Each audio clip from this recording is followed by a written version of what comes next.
Never marry someone who seems too perfect, because perfect people don't exist. And the ones pretending to be perfect are usually hiding the darkest secrets.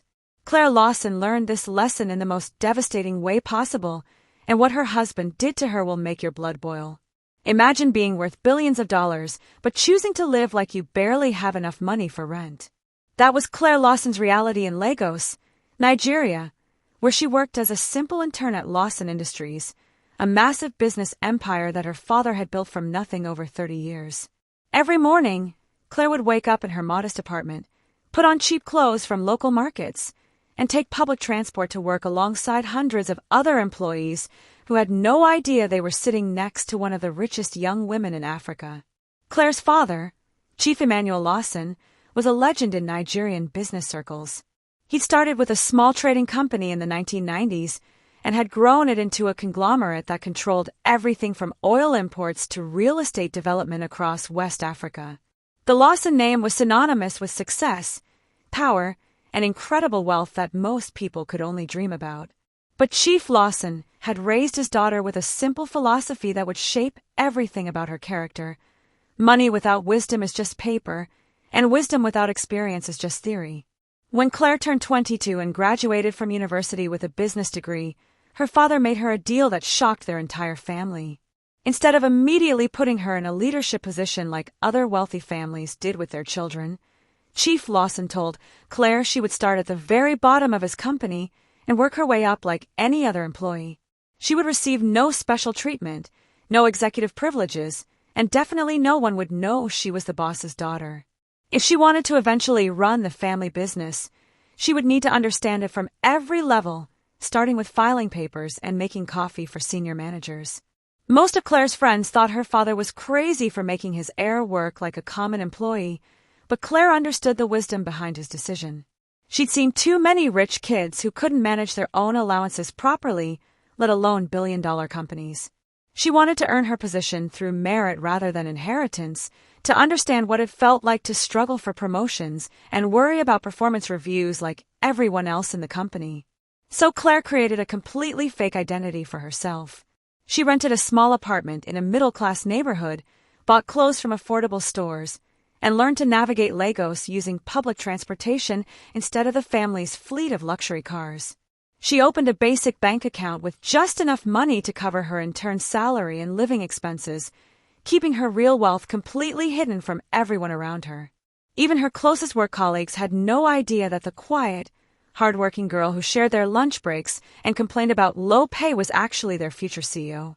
The only person who knew Claire's true identity at work was Dupe Adebayo, a woman in her 40s who had worked for the Lawson family as a housekeeper and personal assistant for over 15 years. Dupe had practically raised Claire after her mother died when Claire was just 8 years old, becoming more like a second mother than an employee. Chief Lawson had specifically assigned Dupe to keep an eye on Claire during her internship, though they had to be very careful not to let anyone suspect their real relationship. Dupe was the kind of woman who could see through people's lies and fake personalities like they were made of glass. She had an intuition about human nature that came from years of watching wealthy people interact with each other, learning to recognize the difference between genuine kindness and calculated charm. Chief Lawson trusted Dupe's judgment completely, often asking for her opinion about business partners and potential employees before making important decisions. If Dupe said someone couldn't be trusted, Chief Lawson listened, because her instincts had saved the family from countless bad relationships and dangerous business deals over the years. Claire's internship at Lawson Industries was exactly the learning experience her father had hoped it would be. She worked in different departments every few months, gaining hands-on experience in everything from accounting to marketing to human resources. She learned what it felt like to have demanding bosses who didn't care about her personal life, to work overtime without extra pay, and to compete with other employees for recognition and advancement. Most importantly, she learned to appreciate the hard work and dedication of the people who kept her family's business running day after day. It was during her rotation in the marketing department that Claire first met Derek Okoya, the man who would eventually become her husband and nearly destroy her life. Derek was 28 years old, 6 years older than Claire, and had been working at the company for about 3 years as a senior marketing coordinator. He was exactly the kind of man that most women found irresistible: tall, handsome, well-dressed, and charming in a way that made everyone around him feel special and important. Derek had this ability to make people feel like they were the most interesting person in the room when he talked to them. He remembered details about their lives, asked thoughtful questions about their goals and dreams, and had a way of making even boring work conversations feel engaging and meaningful. The female employees at Lawson Industries all had crushes on Derek, and even the male employees respected him for his professional competence and friendly personality. When Claire started working in the marketing department, Derek immediately took her under his wing, offering to help her learn the systems and processes she'd need to succeed in her new role. He was patient with her questions, generous with his time and knowledge, and never made her feel stupid for not understanding something on the first try. Unlike some of the other senior employees who treated interns like they were barely worth acknowledging, Derek treated Claire like a valuable team member whose contributions mattered. Their working relationship gradually developed into a friendship as Derek began inviting Claire to join him for lunch breaks and after-work drinks with other colleagues. He seemed genuinely interested in getting to know her as a person, asking about her background, her family, and her hopes for the future. Claire found herself looking forward to these conversations, appreciating Derek's easy confidence and the way he made her laugh even during stressful workdays. What impressed Claire most about Derek was how he treated everyone around him with equal respect and kindness. She watched him interact with security guards, cleaning staff, and junior employees with the same courtesy he showed to senior managers and important clients. In a country where social status often determined how people treated each other, Derek's democratic approach to relationships seemed refreshing and genuine.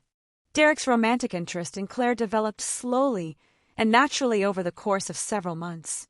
He started finding excuses to work on projects with her, offering to give her rides home when she had to stay late, and gradually shifting their casual group outings into more intimate one-on-one dinners and weekend activities.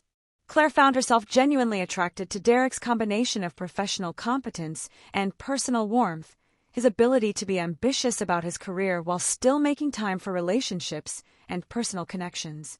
Their first real date was a simple dinner at a mid-range restaurant in Victoria Island, the kind of place that Claire's wealthy friends would have considered beneath their standards, but that felt perfect for the modest lifestyle she was maintaining. Derek was the perfect gentleman, opening doors for her, listening carefully to everything she said, and sharing stories about his own background and family that made Claire feel like she was getting to know the real person behind his professional persona.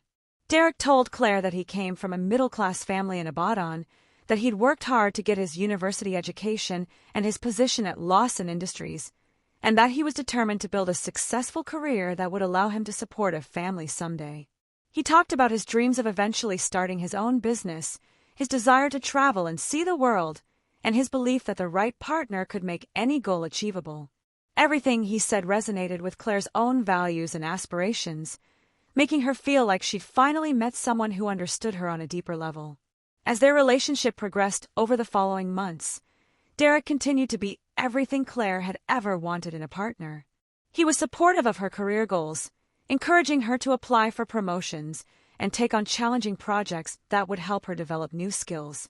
He was affectionate without being possessive, giving Claire the space she needed to maintain her friendships and personal interests while making it clear that she was his priority. Most importantly, he seemed to love her for who she was as a person, never pushing her to spend money she claimed not to have or change her modest lifestyle to impress him.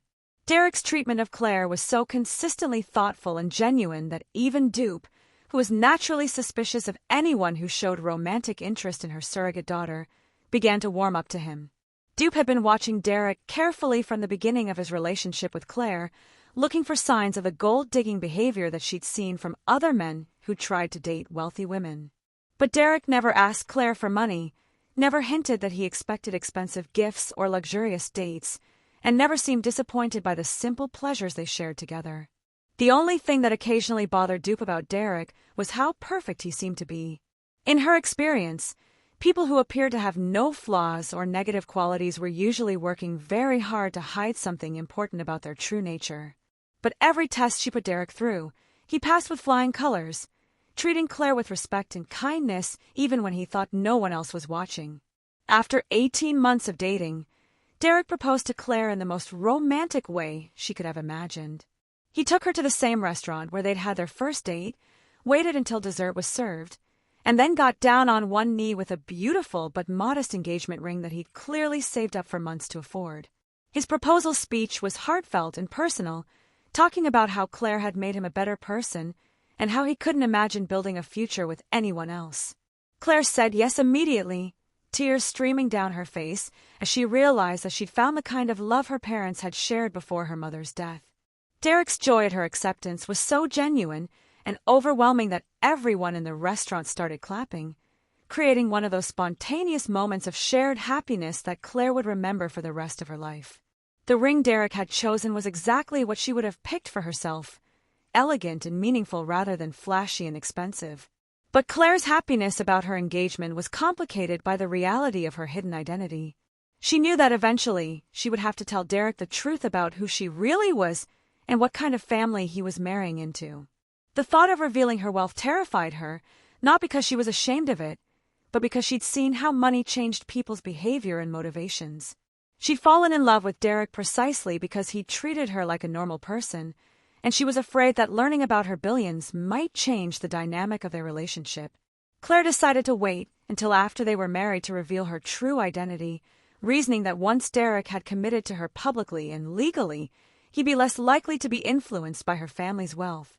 She convinced herself that their love was strong enough to survive the revelation, that Derek would understand why she felt the need to hide such an important part of her background from him during their courtship. The wedding planning process was both exciting and stressful for Claire, who had to navigate between Derek's expectations for a modest celebration and her father's desire to give his only daughter the elaborate ceremony she deserved. Chief Lawson had initially been skeptical about Derek, not because he disliked the young man personally, but because he worried that anyone willing to marry his daughter without knowing about her inheritance might not be ambitious or intelligent enough to eventually help run the family business. But after spending time with Derek and observing how he treated Claire, Chief Lawson's opinion began to shift. Derek was clearly intelligent, hardworking, and genuinely devoted to Claire's happiness. He never seemed interested in impressing Chief Lawson or gaining favor with Claire's family for personal advantage. Instead, he focused on being a good partner to Claire and a respectful future son-in-law who understood that he was marrying into a family with different traditions and expectations than his own. Dupe, however, remained slightly uneasy about the upcoming marriage, though she couldn't articulate exactly what bothered her about Derek. Her concerns weren't based on anything specific he'd said or done, but rather on subtle instincts that had developed over years of protecting the Lawson family from people with hidden agendas. She found herself paying closer attention to Derek's behavior during family gatherings, looking for inconsistencies in his stories or signs that he might be performing rather than being genuine. The one condition that Chief Lawson insisted on for the wedding was that Dupe would move in with Claire and Derek after they were married.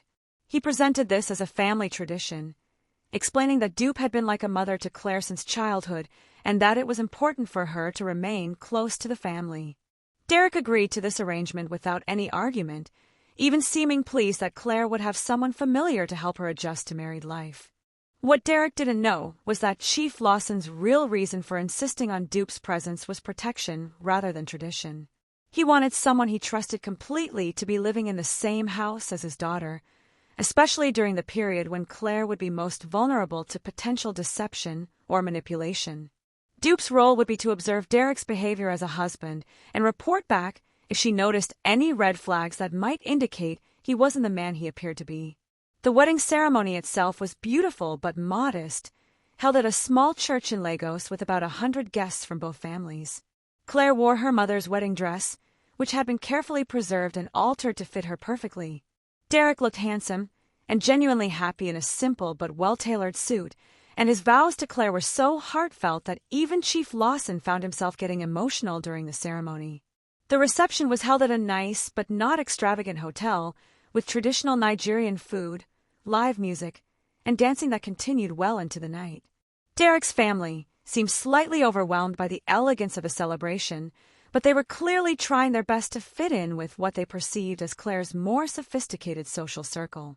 Claire's friends from work attended as her primary social group, still having no idea that they were celebrating the marriage of their future CEO. The first few months of marriage were everything Claire had hoped they would be. Derek was an attentive and loving husband